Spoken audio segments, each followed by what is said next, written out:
புராணங்களில் இந்த மீன்கள் இயற்கை பேரழிவுகளை முன்னறிவிப்பவையாக கூறப்படுவதனால் இவற்றை டூம்ஸ்டே மீன் என அழைக்கின்றனர்.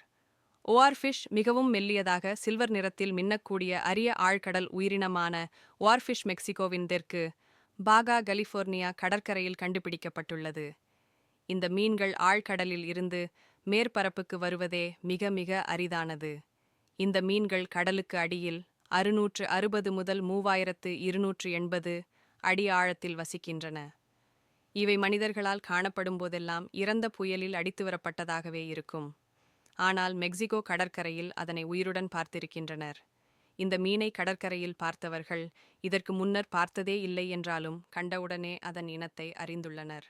ஏனென்றால் ஓஆர்ஃபிஷ் நாட்டுப்புற கதைகளிலும் இதிகாசங்களிலும் அதிகம் இடம்பெற்றுள்ளது. இது நன்கு வளர்ந்தால் 36 அடி நீளம் வரை வளரும் என்பதால் வளர்ந்த ஓஆர்ஃபிஷ் ஐ பார்த்தவர்கள் நிச்சயம் கதைகள் சொல்லியிருக்கக்கூடும். புராணங்களில் இந்த மீன்கள் இயற்கை பேரழிவுகளை முன்னறிவிப்பவையாக கூறப்படுவதனால் இவற்றை டூம்ஸ்டேட் மீன் என அழைக்கின்றனர். கடலுக்குள் ஒளி ஊடுருவ முடியாத பகுதியில் ஓஆர்ஃபிஷ் வசிக்கும். உலகில் மிகவும் குறைவாக ஆய்வு செய்யப்பட்ட பகுதி அதுதான் என்கின்றனர். ஆஞ்சலர் மீன் ஸ்பெயினில் உள்ள கேனரி தீவுகள் அருகில் கடற்மேற்பரப்பில் கண்டறியப்பட்டது. ஃபைண்டிங் நீமு திரைப்படத்தில் தலையில் பல்புடன் காண்டப்படும் மீன்தான் அது. நிஜத்தில் 6 இன்ச் அளவுதான் இருக்கும்.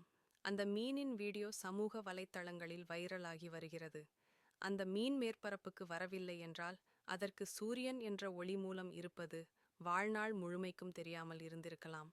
ஆழ்கடல் மீன்கள் இப்படி கடலின் மேற்பரப்புக்கு வருவது மிக மிக அரிதானது. கடந்த ஆண்டு ஓஆர்ஃபிஷ் 3 முறை காணப்பட்டுள்ளது. ஆழ்கடலில் ஏற்படும் மாற்றங்கள் இந்த மீன்கள் மேற்பரப்புக்கு வர காரணமாக இருக்கலாம் என நிபுணர்கள் தெரிவிக்கின்றனர்.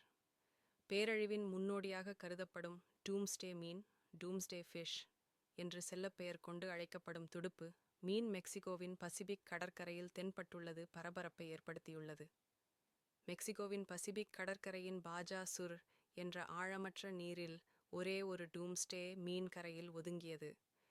பிப்ரவரி தொடக்கத்தில் கடற்கரைக்கு சென்ற ஒரு குழுவினர் கரையில் நீந்திய அந்த வகை மீனை கண்டு அதிர்ச்சியடைந்து வீடியோவாக பதிவு செய்தனர்.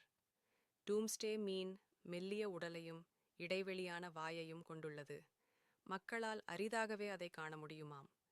ஜப்பானிய புராணங்களில் டூம்ஸ்டே மீன்கள் அழிவின் முன்னோடிகளாக கருதப்படுகின்றன. இது வரவிருக்கும் பூகம்பங்களை குறிக்கிறது என்ற கூற்று உள்ளது. டூம்ஸ்டே மீன்கரை ஒதுங்கினால் மிகப்பெரிய பேரழிவு ஏற்படும் என ஜப்பானியர்களால் நம்பப்படுகிறது. கடந்த 2011 ஆண்டு 20க்கும் மேற்பட்ட டூம்ஸ்டே மீன்கள் ஜப்பான் கடற்கரையில் கரை ஒதுங்கின. அந்த ஆண்டு அங்கு மிகப்பெரிய நிலநடுக்கம் ஏற்பட்டு ஜப்பான் வரலாற்றில் மிக மோசமான பேரழிவை சந்தித்தது. இந்நிலையில் மெக்சிகோவில் டூம்ஸ்டே மீன் ஒன்று தென்பட்டுள்ளது பரபரப்பை ஏற்படுத்தியுள்ளது.